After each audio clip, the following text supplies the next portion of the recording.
Good morning, everybody. Good morning and welcome. It seems very quiet in here today, right? It's lovely. So we're here at the Ventura Center for Spiritual Living. I'm Reverend Bonnie Rose, and welcome. Welcome to our beautiful service and to our beautiful spiritual family. We're going to start our service by standing up and singing our congregational song, which is God is Love, to the tune of Edelweiss. Here we go. As we become still and know and move into that softness, that stillness, and listen to the words of our sacred reading. From Head into Heart, from Immortal Diamond by Richard Rohr. Next time a resentment, negativity, or irritation comes into your mind and you want to play it out or attach to it, move that thought or person literally into your heart space, because such commentaries are almost always entirely lodged in your head. There, surrounded with silence. There it is surrounded with blood, which will often feel warm like coals. In this place, it is almost impossible to comment, judge, create storylines, or remain antagonistic. You are in a place that does not create or feed on contraries, but is the natural organ of life, embodiment, and love. Love lives and thrives in the heart space. The heart has kept me from wanting to hurt people who have hurt me. It keeps me every day from obsessive, repetitive, or compulsive head games. It can make the difference between being happy and being miserable and negative. Could this be what we are really doing when we say we are praying for someone? Yes, we are holding them in our heart space. Do it in an almost physical sense, and you will see how calmly and quickly it works. Now the Sacred Heart and the Immaculate Heart have been transferred to you. They are pointing for you to join them there. The Sacred Heart is then your heart too.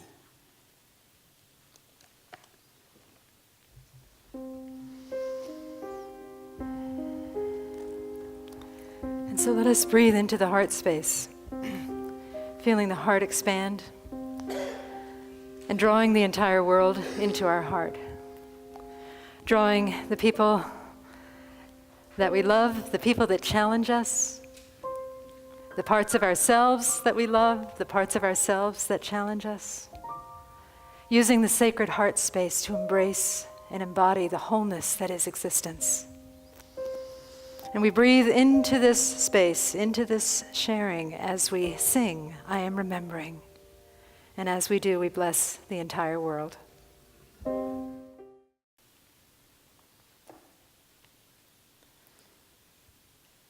And we rest in this exquisite silence, in this beauty, in this power, in this love that is palpable. The opening of the heart space, the embracing of ourselves, the embracing of the world has lifted us into a different and transformed state of being. And let us bring that transformation to our open-eyed state as we breathe in deeply.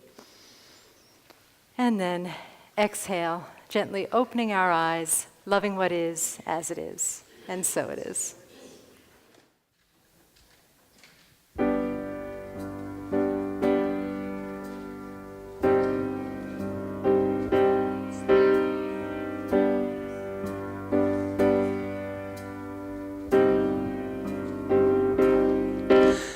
I used to think that I could not go on, that life life was nothing but an awful song.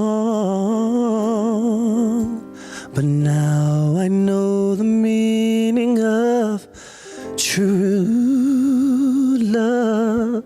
I'm leaning on the everlasting arms. If I can see it, then I can do it. If I just believe it, there's nothing to it. Sing it if you know it. I believe I can fly. I believe I can touch the sky. I think about it every night and day. Spread my wings and fly away. I believe I can soar. See me running through that open door. I believe I can fly. I believe I can fly. I believe I can fly. Yeah, yeah, yeah. I can fly. If I spread my wings, I can fly. I can fly.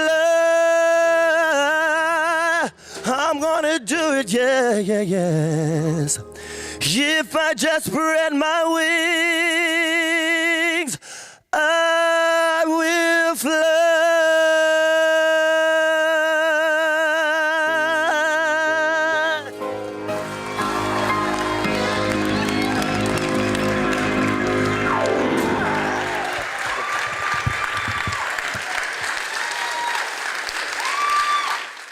It's great to see all of you this morning, and today we're talking about a radical union with the divine. And I wonder what that might mean, because I think I know what a union with the divine is, but I'm really reaching for that radical union with the divine. So let me tell you what I think a plain old union with the divine looks like for me. I always envisioned it as something like I'd just be minding my own business one day after years of spiritual practice, and then all of a sudden I would finally fix myself enough and get it right, and the heavens would open and I'd hear a chorus of angels like, oh, right? Everybody? Good job. I know I can always count on Todd to provide me with the soprano chorus of angels. I'd hear the chorus of angels, the heavens would open, I would be suddenly transformed, and I would be devoid of ego. And I would no longer worry. I would no longer have doubt. I would no longer have fear.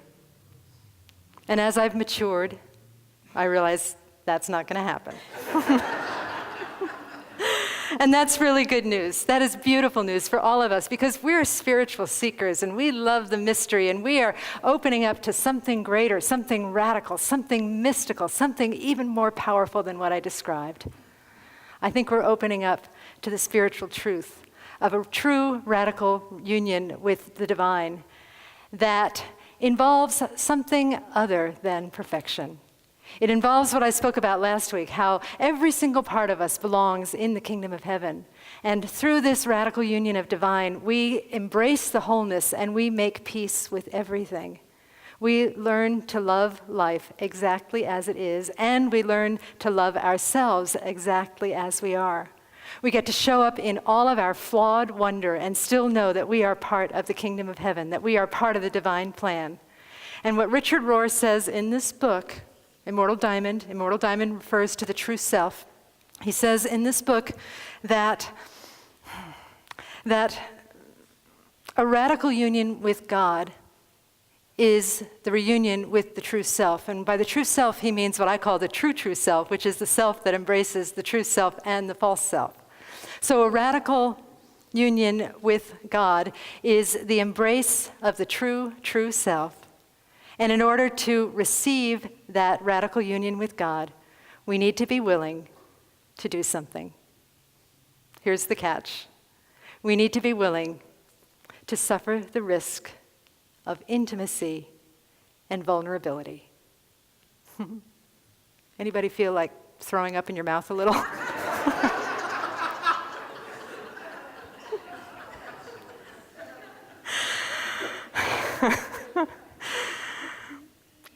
was rather intimate, wasn't it? Okay. Yeah, I always squirm a little bit when I'm talking about intimacy because it does make me a little bit uncomfortable to speak about intimacy or vulnerability. Sometimes I would much rather hide under a rock than speak of those topics. So I looked in this book in particular for some of the different definitions that he offers to intimacy. And Richard Rohr, by the way, is a Franciscan mystical teacher. And he talks about how the word intimacy is from the Latin intimus, which means inner or inside. But he also says that there's an older word, in timor, two words, in timor, timor like timorous, meaning fearful. And that phrase, in timor, in Latin, means into fear. So there is a certain amount of fear and anxiety and edginess to intimacy. I define intimacy as something that I really don't ever want to talk about or experience, but at the same time, I do want to experience. We have kind of that love-hate relationship with intimacy. We want to be seen, but we don't want to be seen. We want to show ourselves, but we don't want to show ourselves. And we're that way, I think, because intimacy carries with it a certain amount of risk. Remember I said suffer the risk of intimacy and vulnerability. We're afraid that we'll be rejected or scorned or that we'll feel inadequate when we show a certain side of ourselves. You know, and I know that whole books have been written on this topic. There are tons of books about intimacy and vulnerability. I've recently been revisiting the writings of Brené Brown, who talks about shame and vulnerability and intimacy and how these are powerful states of being that we so often want to just shove aside, push aside, and just totally ignore and pretend that they don't exist. And if they exist only for other people. We don't have those qualities of shame and vulnerability and intimacy. Brené Brown says that we're all trying so hard, and that we know, because we've read it in books, that intimacy is a good thing, that vulnerability is a good thing. So we know that it's a good thing, but we also know that part of us doesn't want to experience it, so we've gotten really good at faking vulnerability. Has anyone here ever faked vulnerability? Show of hands, no. I'm kidding. You don't have to show your hands. That's a little too vulnerable. But I know, I know that I have faked vulnerability. I over the years, I don't know how many years of ministry, 13, 14, something like that. You kind of, you start to see it all, and you make a fool of yourself every Sunday. So it's kind of like just bring it on. But I remember when I was in ministerial training, and you've probably done this because you've been in like self-help seminars. You go to these seminars, and then you have to stare into a total stranger's eyes for like 40 minutes and talk about your most innermost secrets. And I'm sure I faked it from time to time. Really, my innermost secret was like, get me out of here.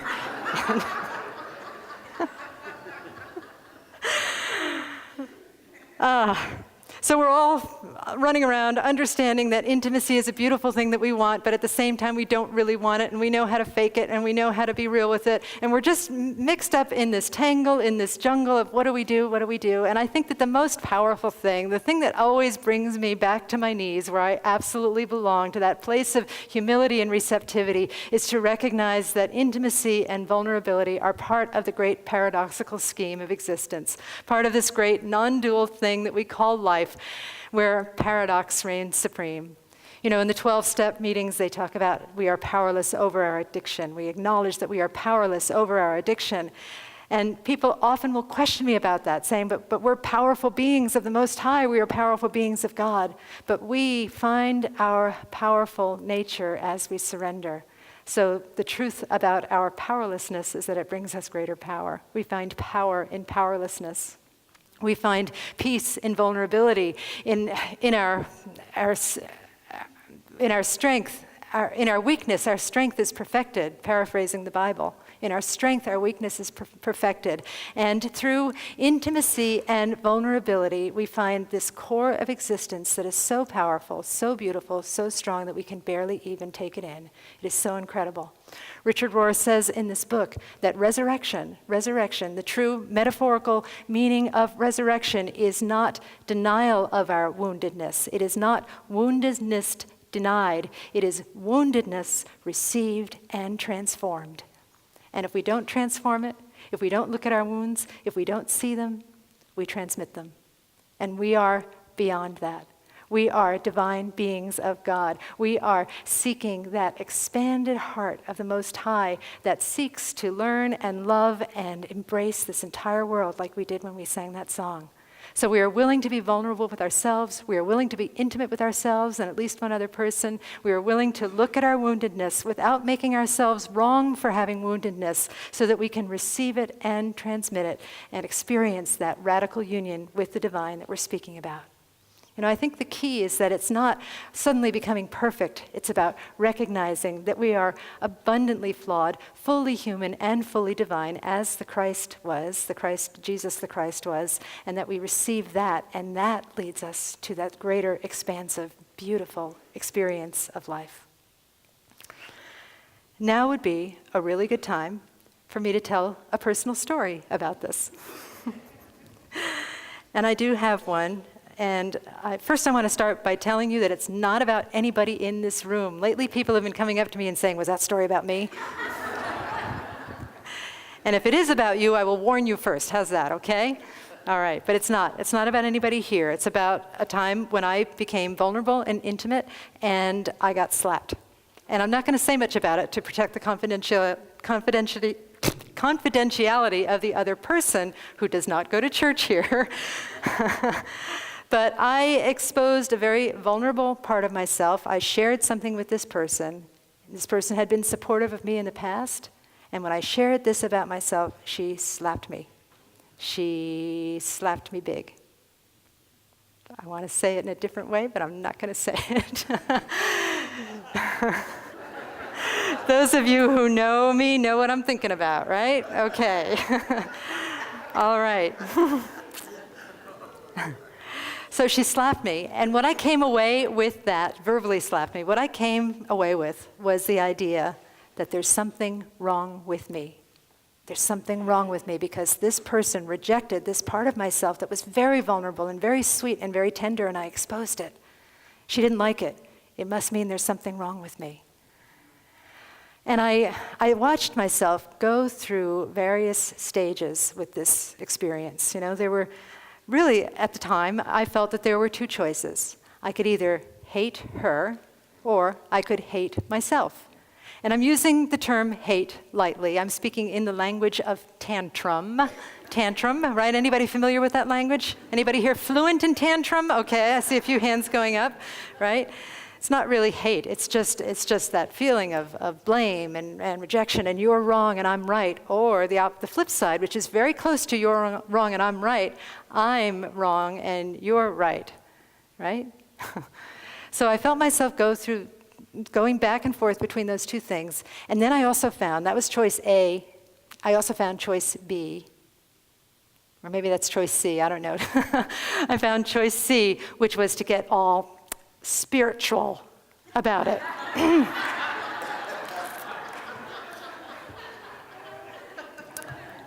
What you think of me is none of my business. There is nothing and no one against me. Right?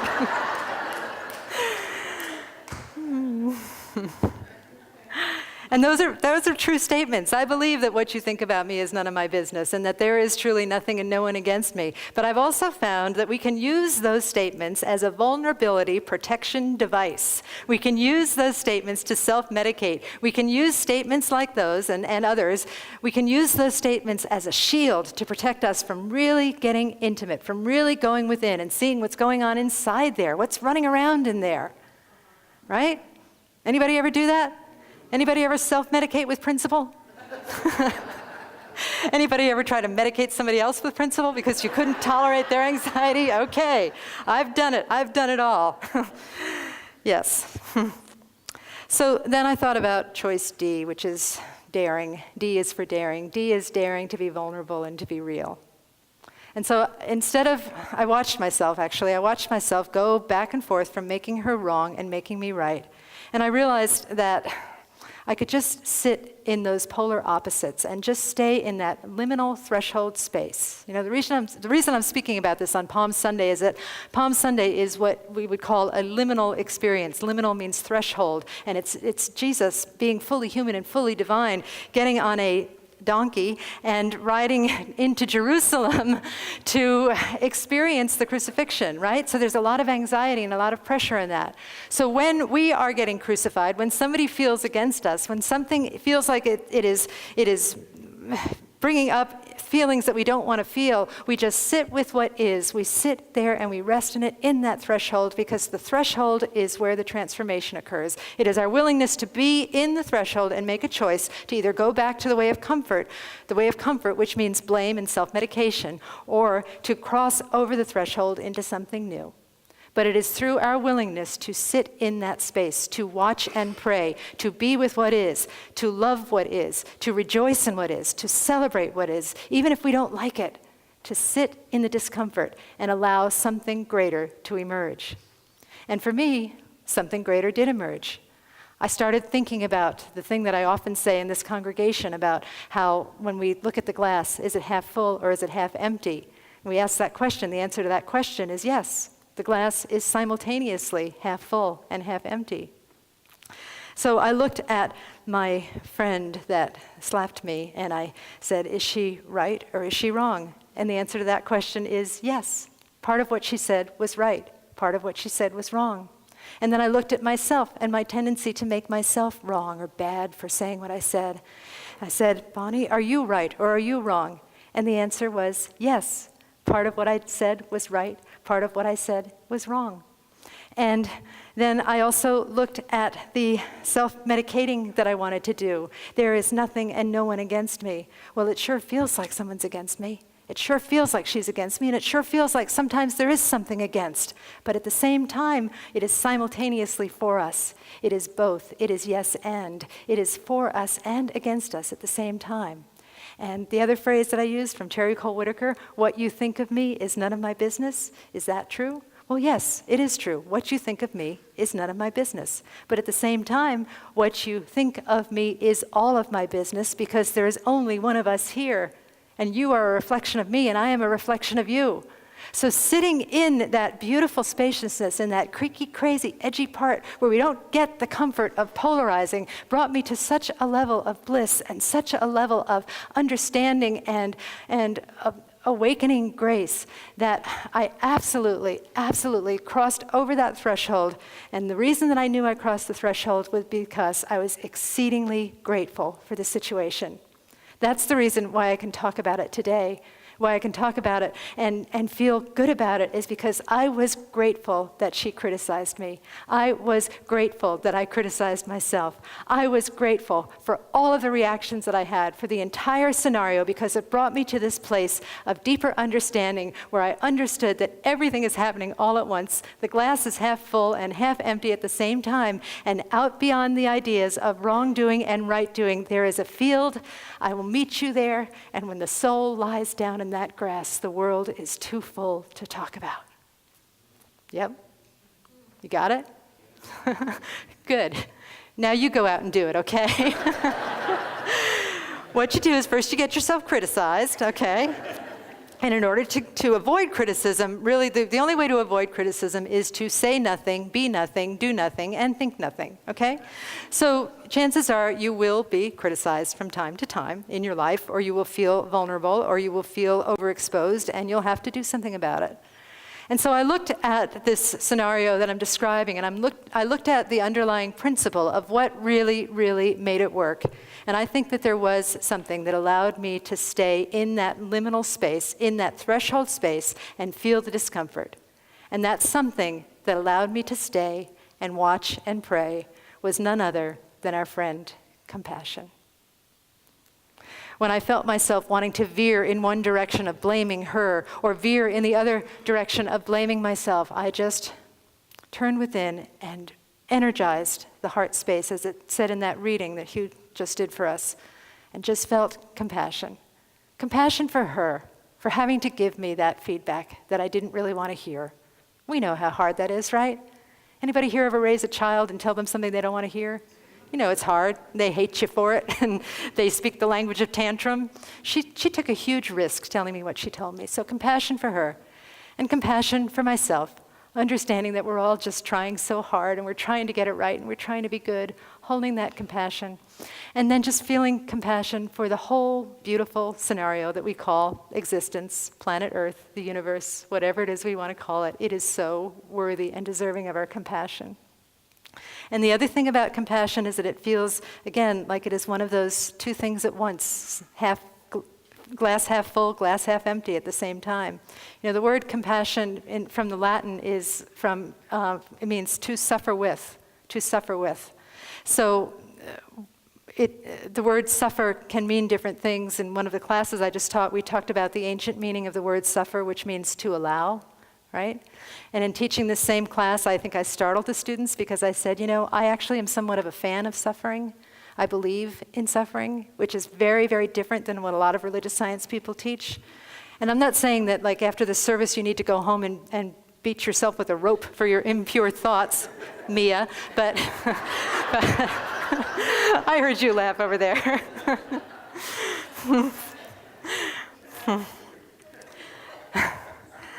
I wrote a piece that I shared with my class, and I'll post on my blog later on, probably this month, and it's called Suffering is the New Joy.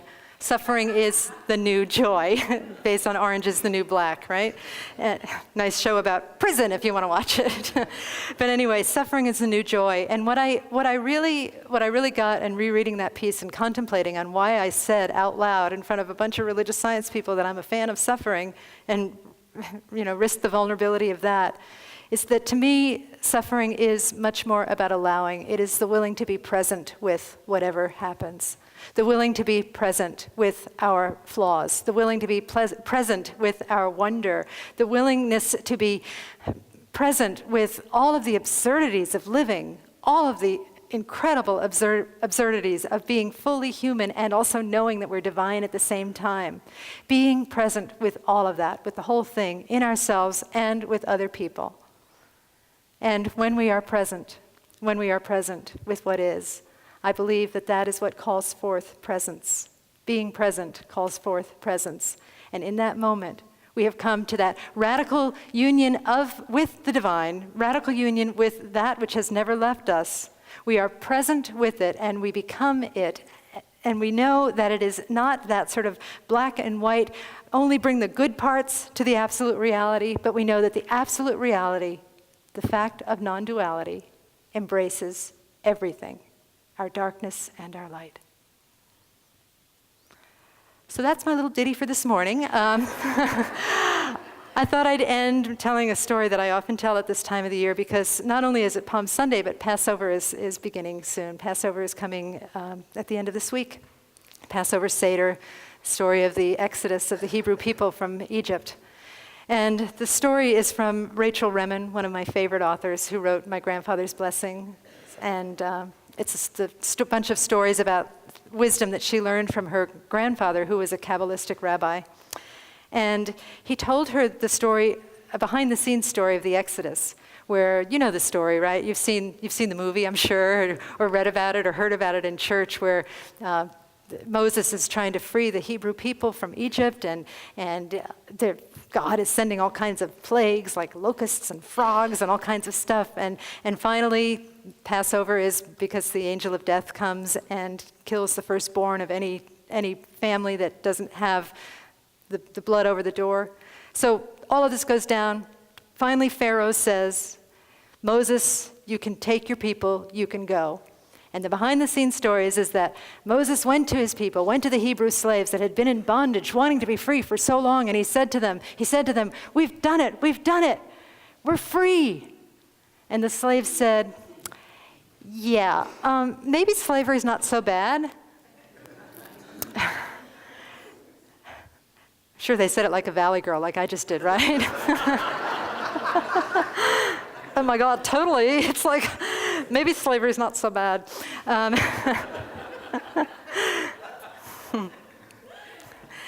I bring that up this morning because sometimes we are comfortable in our bondage, in our enslavement.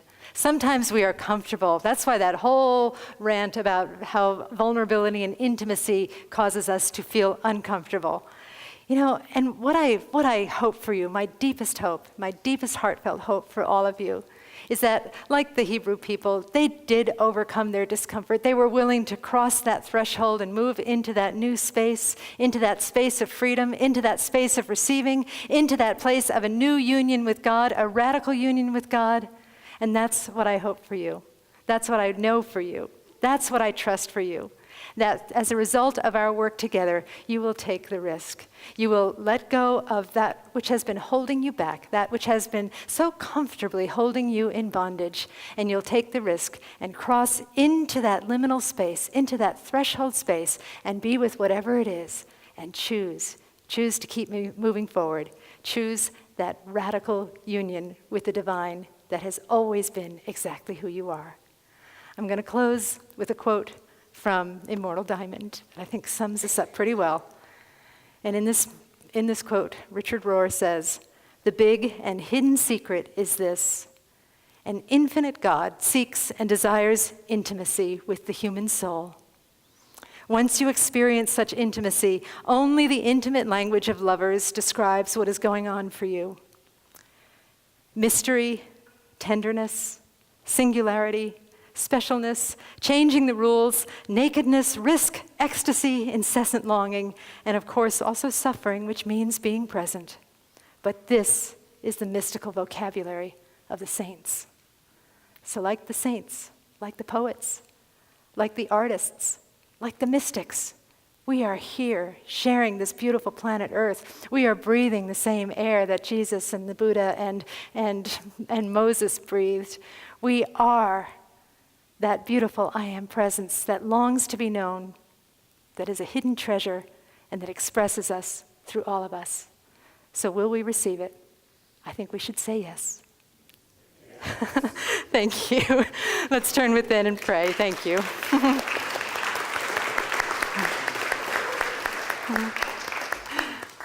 Okay. All right.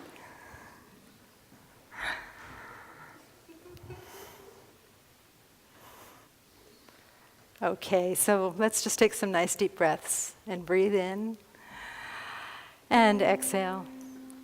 And just allow ourselves to be still and know. To know that laughter and tears and perfection and imperfection is all part of the wholeness, all part of the divine, all part of the blessedness that we know as God. And know that it's almost impossible to talk about this without sounding dualistic, without sounding like there is God and something else. But really, there is only God, only Spirit, only love. And so I rest in this awareness right here and right now. I unify with it. I know it as my very life, my very substance, my very matter. And as I know that for myself, I know it for every single person sitting in this divine congregation. That our life is God's life. That our substance is God's substance. That our actions are God in action. And that the fruit of the Spirit is multiplied and blessed and abundantly serving through us right here and right now. And so I will speak in the I, in the first person, in the I am, but I am using the sacred name of God. And so as I know these things for myself, I know them for all of us, for truly there is only one of us here, and it is love. So I am love. I am peace. I am power. I am grace. I am humility. I am goodness. I am the darkness and the light. I am the effortless efforting. I am imagination. I am creative. I am abundance. I am love. Let us know these things for ourselves. Let us know that this is our true life, our true self, and let us open to receive the true self and allow it to express in wonderful and surprising ways. Let us grow in our commitment to stay and be and allow and love what is. Let us grow in our commitment to compassion, and let us allow that compassion to guide us as we move through all of life's vulnerabilities and intimacies and other challenges, and just know that we are held in this ever-present grace that is reality unfolding unto itself. Let us know that with conviction, with firmness, with peace, and with power. And let us also give thanks for it. I give thanks for this teaching, and I give thanks for the transformation that I know has occurred, that will occur, and that continues to occur through our spiritual work together in community. I give thanks for this beautiful spiritual teaching and for all spiritual teachings, knowing that I bless all paths to God. I bless churches, temples, mosques, synagogues, ashrams, and I bless atheists and fundamentalists, knowing that everyone is a blessing. I bless all that is because it is already blessed. And in the spirit of that blessedness, I say, thank you, Spirit, thank you, God. And I release these words into the mystery, and together we say, and so it is.